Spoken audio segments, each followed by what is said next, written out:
Hello বন্ধুরা, সকাল সকাল একটা দুর্ঘটনা ঘটে গেছে। ঘটনাটা হয়েছে সকালবেলা না, আমার ছেলেরা সব যে গাড়িতে যায় ওই গাড়ির নিচে বসেছিল বিড়ালটা। আর যেই কুতু দেখেছে বিড়ালের বেশি এমনই অ্যাটাক করেছে, আর কুতু এত ফোর্সে গিয়ে, কুতু না সরি, বিড়ালটা এত ফোর্সে গিয়ে গাছে উঠেছে, তাও বেল গাছ। এত কষ্টে ও বসে আছে, 1 ঘন্টা হয়ে গেছে, কিন্তু ওর নামার কোনো মানে কি বলবো উপায় পাচ্ছে না। কারণ কি, উঠে তো গেছে, সারা জায়গা কাটা আর কাটা। ও বুঝতে পারছে যে কি গাছে উঠছে, যে গাছের ভিতরে উল্টা আরও ফেসে গেছে। তো অনেক কষ্ট হয়েছে বিড়ালটাকে নামাতে, প্রায় 1 ঘন্টা হয়ে গেছে। আমরা সবাই ঘরে এসে গেছিলাম, ভাবছিলাম ঠিক আছে কেউ না থাকা অবস্থায় হয়তো বিড়ালটা নেমে পড়বে, কিন্তু নামতে পারলো না সে। আমরা আধা ঘন্টা পরে গিয়ে আবার দেখি যে বিড়ালটা তেমনই বসে আছে। আমি বলছি আয় আয় জলদি আয়, কত দূরে চলে গেছে, আয় লাফ দে জাম্প দে। এত উপায় বের করে কোনো উপায়ে, সব উপায়ে ফেল হয়ে গেল। লাস্ট অব্দি আমার বর বলছে ঠিক আছে একটা বাঁশ নিয়ে এসো, দেখি বাঁশটা কাছে দিই, দিলে পরে বাঁশের উপর থেকে হেঁটে হেঁটে আসে নাকি। আমরাও একটু ইশারায় একটু বলে টলে দিলাম, তো ওইটাও হলো না। লাস্ট পর্যন্ত দেখতেছে যে আর আসছে না, 1 ঘন্টা মতন হয়ে গেল। তো বিড়ালটা না নিজেও বুঝতে পারছে যে আমার হেল্প করা হচ্ছে বাসটাকে থেকে।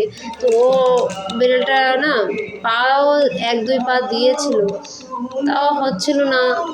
কি বলবো বন্ধুরা, একটু তারপরে বাসটা দিয়ে একটু ঠেলা ঠেলা দিয়ে এদিক ওদিক একটু, এদিক পড়ে যায় পিছলে, ওদিক পড়ে যায়, মানে বিচারির অবস্থা অনেক খারাপ। তো কোনো রকমভাবে বিড়ালটাকে নামানো হয়েছে। নামানোর পরে ওকে আদর যত্ন করেছি, করার পরে তারপরে দেখলাম ওর বুকটা এত জোরে কেঁপে উঠলো। ভীষণ ভয়, ভীষণ ভয় বাবা।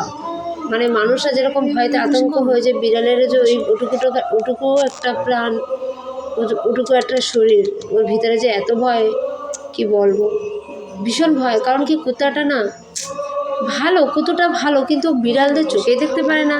আবার অন্য কোনো বিড়ালদেরও দেখলাম ভালোই, বেশ ছোট বাচ্চাদের ছেড়ে গেছিলো রাস্তায়, ও যে নিয়ে আসছে সেগুলোকে আমরা একটু দেখলাম। আর বড় বিড়ালদের দেখতে পাচ্ছি না। ভীষণ মানে কুতুটা খেলার মাধ্যমে ধরতে যায় নাকি কিছু বুঝলাম না। যাই হোক, বিড়ালটাকে আমরা নামিয়েছিলাম।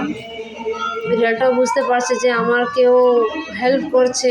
আমাদের বিড়াল না অবশ্য, পাশের কলোনিরই পাশেরই। তো তারাও তো পোর্টব্লেয়ারে চলে গেছে, তার জন্য মানে আমরাই একটু দেখাশোনা করছি, খাওয়া দাওয়া করছে, মানে নিজের মতনই আছে।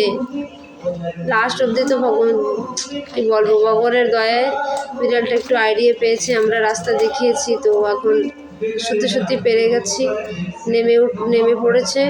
আমার বর আবার একটু হাত পাচ্ছিল যে আয় আয়, সে তো এমনি তো ভয়ে আতঙ্কে হয়ে রয়েছে, তো কোনো রকমে ধরতে পারছিল না। বেলের কাটা চারিদিকে, চারিদিকে বেলের কাটা। লাস্ট অবধি তারপরে ঘুরে তারপরে ওই পাশে গেলার পরে দেখো বন্ধুরা, আমি তারপরে ধরে নিয়েছি।